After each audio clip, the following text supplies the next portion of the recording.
Hello students and welcome to Saurash's classes. Today we are here to solve some of the past year questions of IES 2018. As you can see, I have a paper. You can download it from the site as well. So here I have already written a question on the board. This is question number 8 and we are going to solve part A of it. So it says that height of father. So X represents the height of father and Y is the height of son. In inches they have given us and they are asking us to find out the correlation coefficient between the heights of the father and those of sons. Okay, so we need to find the correlation coefficient between these two. So I have just written the data that they have given us. Okay, as you can see, question number 8. Alright, so let's proceed with the solution. In this question, I'm going to use the Spearman rank correlation coefficient formula. So, depending on that, we are going to proceed. Okay, so this is our X and this is our Y. First, we need to find the rank of X and then rank of Y. Then, in the following way, we need to proceed. Alright? Okay, so let this be Rx represent the rank of X. Okay, now ranking starts. The highest number here is 72, right? So rank it 1. After 72, it is 70. So we are having the rank is 2. Then it is 69, rank 3. 68, rank 4. 67 is repeating twice. And the ranks are 5 and 6. So we need to take the average of the two ranks and then we need to give them final rank which will be the average of the 5 and 6 rank. Okay, so 5 and 6, what's the average of it? It's simply 5.5. so here we are having 5.5 and 5.5. okay, so 67, the rank is 5.5. now after 67, what's the next rank? It is 66, but we have already covered this rank number 6. So here 67 is going to have the rank of 7. And finally 65, rank number 8. So we have managed to rank the height of father. Let's rank the heights of their sons. Okay, for Y, the ranking starts with the highest number here is 72. But here 72 is repeating twice. And the ranks are 1 and 2. That means we need to take the average. So here the ranking starts with 1.5 and 1.5 because 1 plus 2 by 2 is 1.5. So this is the rank of 72 in case of Y. Now after 72 we have 73, but the rank of 71 would not be 2 but it will be 3. So here 3. Then after 71 we have 69 which is rank 4. And after 69 we have again 68 repeating twice, isn't it? That means 4 and these two rank will be 5 and 6 again. So taking the average, that will be 5.5 and 5.5 again. Okay, now after 68, so we have reached till rank number 6. Then 67, it will be rank number 7 and finally 65, rank number 8. Okay, so in this way we have to rank the numbers that they have given to us. Now moving on, we need to find the deviation of this rank 1 and rank of Y. So let the deviation be represented by D. So D is actually Rx minus of Ry. Now 8 minus 7, it will be 1 and it will be 1.5. It will be 2.5 with a minus.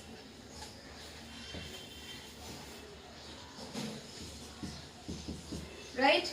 Here it will be 0. Again here it will be 2.5.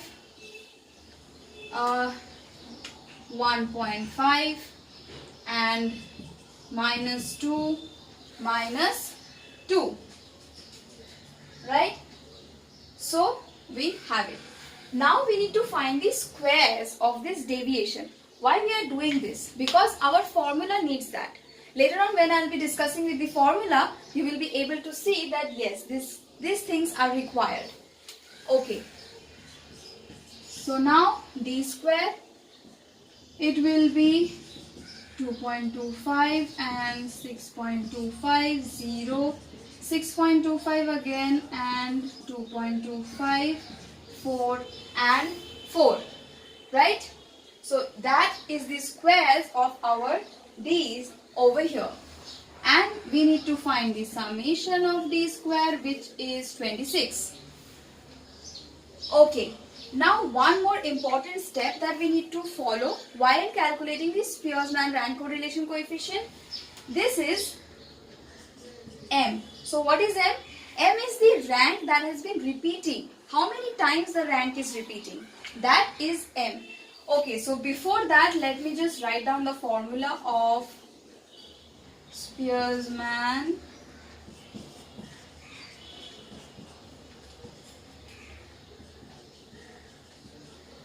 rank correlation coefficient.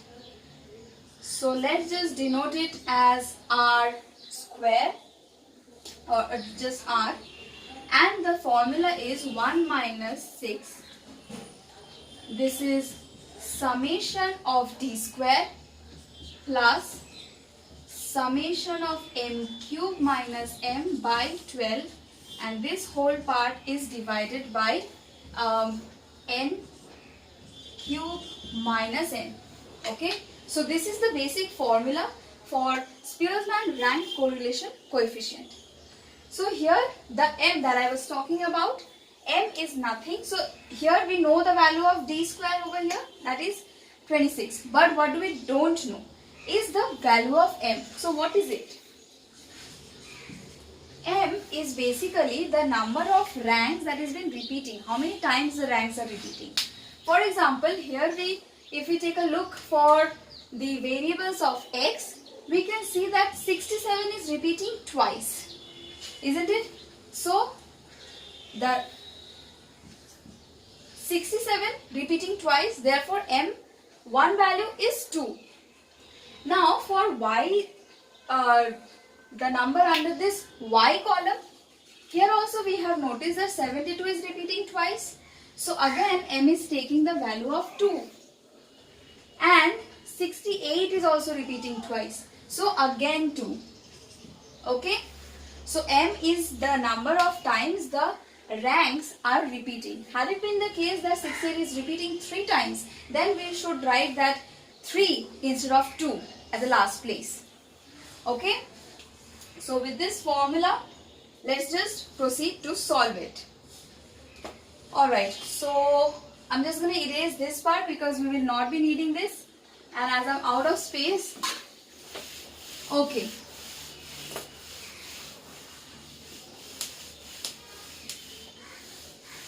Although we will be needing this d square's value. Alright, so coming back to here, we have r equal to 1 minus of 6.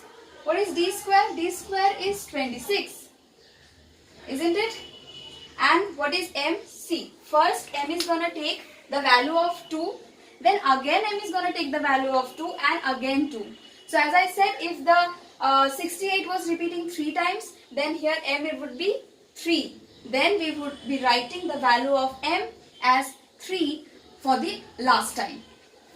Okay, so here we have 2 cube minus 2 by 12, again 2 cube minus 2 by 12, and 2 cube minus 2 by of 2.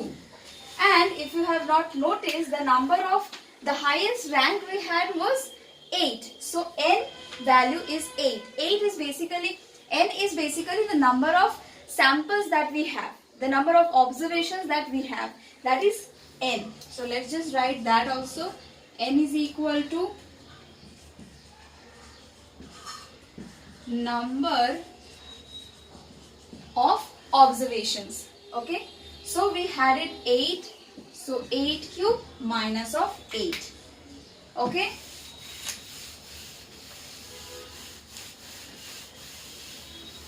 Now we just need to solve it and our work is done.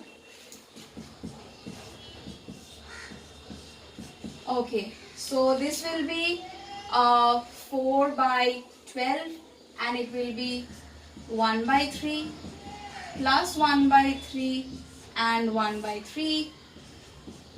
We can take 8 common and this will be what, 27, and this is 8 into 63. Okay, so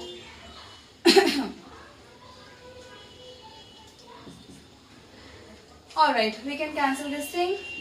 It's 9 and 21, 7 and 4. Okay, so 1 minus of 9 by of 28.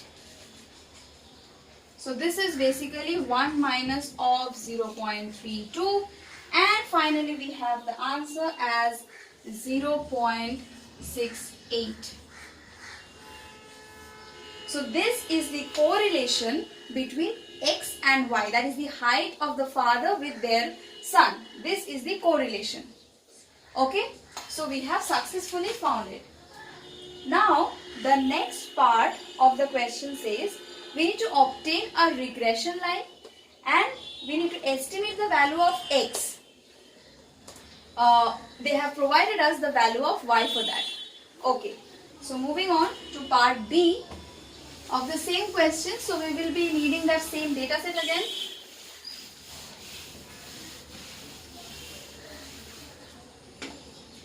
Alright, so part B now, but again I will be needing the data set, writing the data set again. So here I have 65, 66, 67, again 67, 68, 69, 70 and 72. For Y we have 67, 68, 65, 68, 72, 69 and 71. Okay, now we have to find, or we have to fit a regression line. So here this X value are our explanatory value and Y is our dependent value. Okay, so here we need an origin to start with. For that, it makes sure that the values are given in ascending order, because this is important. You need to form the values in a type, in a format. You can have it either in ascending or in descending, doesn't matter, but you need to have the numbers in a format so that the process of the calculation becomes easier. Okay, so here see 66. Okay, as we can see that X is in an ascending order. Okay, and the number of observations we have is even. If you can remember, n was equal to 8. So how to find the origin for an even set of observations?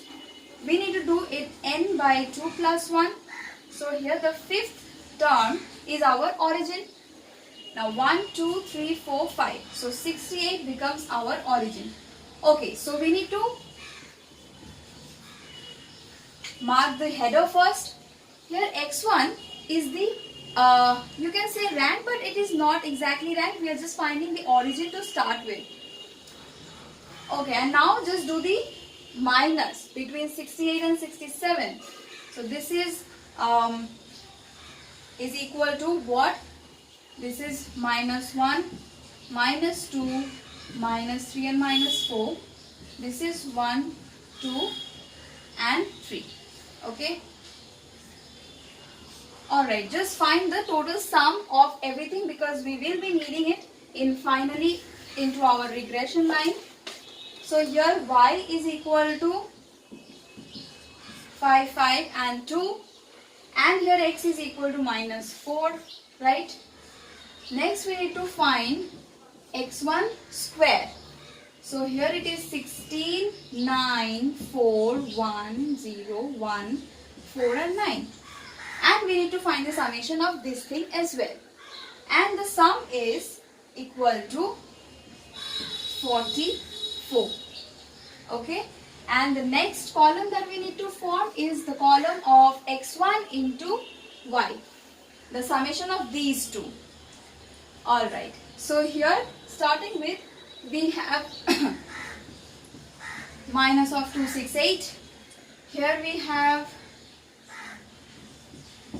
minus of 204 and 15, 130, minus of 68, this becomes 0 and this is 72, this is 138 and 123, right? Sorry, this is 213, of course. Alright. Okay, so this is the multiplication of x1 with y. Here the total sum, we also need to find the total summation of this. The total sum here is equal to minus of 237. Okay. Now, in order to fit a trend line into our given data set, we need to be very precise of the three forms that I'm just going to discuss it with you. These three forms are the only way that we can fit a regression line to any set of data. Okay. So the regression line, the equations are y equal to a plus of bx. So a and b are our parameter and x and y are variable. This is independent and this is dependent. Okay, next is just add summation to it. So this is n into a because a is a parameter as I just told you, b and summation of x. Okay, so this is equation number 1, this is equation number 2, and next just do it, multiply the whole equation number 2 with x. So a summation of x and b summation of x square. Okay, so this is our three main equations. By solving these three equations, we can fit the trend line to our data set. As they have not mentioned what type of trend line they are mentioning, they want it from us. So just it is easy that they want us to fit a linear trend line to the data set. Okay. Alright. So we will be needing the values of this. Now, from equation 2, I am writing it over here. From 2, basically in 2 just substitute all the values. So we have summation of y, that is 552. What is n over here? That is 8. So 8 into a. And what is summation of x? That is minus of 4. So here the plus becomes minus 4 into b. Isn't it? Next, substitute the values in 3. So from 3 what do we get? What is x into y? It is minus of 237. Summation of x is minus 4a and summation of x square is 44. So 44b. Let's mark it equation number 4 and equation number 5. Alright. Okay, now we will not be needing this table anymore. And we just need to solve the equations in order to get the values of a and b. Okay.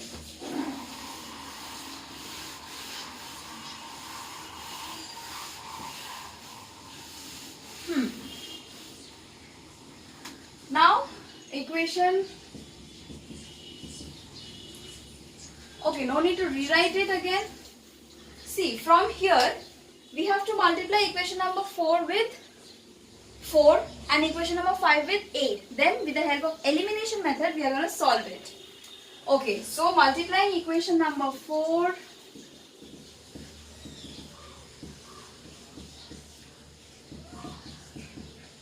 4 with 4. What do we get? We have it 2208 and 32a minus of 16b. Okay? Here only multiplying equation 4 with 4 and equation 5 with 8. So multiplying equation 5 with 8, what do we have? Here we have 1896 with a minus and 32a minus of 32a, and we have plus, this will be 352b. Okay. Now with the help of elimination method, this get cancels out, and here we have it as 312 equal to, this is 336, right? And if we solve it from here, we get the value of b from this thing. So what is b into our original equation? B was our slope parameter and a is our intercept parameter. So be careful with this, and here b is equal to 13 by 14, which is equal to 0.92, right? So this is the value of b. Now once we got the value of b, we can substitute it in any of the equations and get the value of a. So I'm just going to do it from equation number 4. So from 4 we have it 552 8a 4 of 13 by 14. Okay. Now, okay, we will be needing this equation number 1. I'm writing it on this side. Okay, so this was our equation number 1. Now,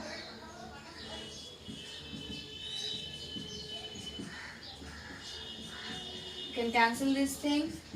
So we have it.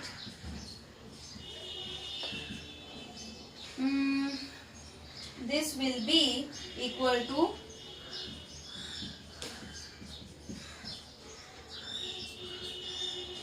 okay.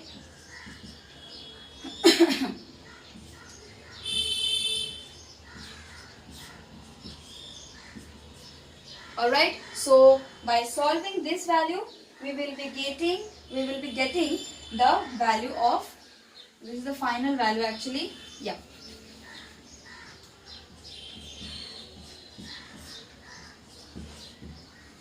And here a will be equal to 64.1. So we have the value of a and beta. Now we have to substitute it in equation number 1. Then only we will be having a regression line. So the regression line looks like y equal to, what is a, 64 plus 1 and 0.92 into x. This is our regression line, the one that we have fitted it to our data. But the question is not that. They want us obtain the equations of the regression line. Okay, so this is the thing. And the second part of the same question is and to find the estimate of x when y is equal to 70. So it is pretty easy. We just need to put the value of y here is equal to 70, and we are going to get the value of x from here.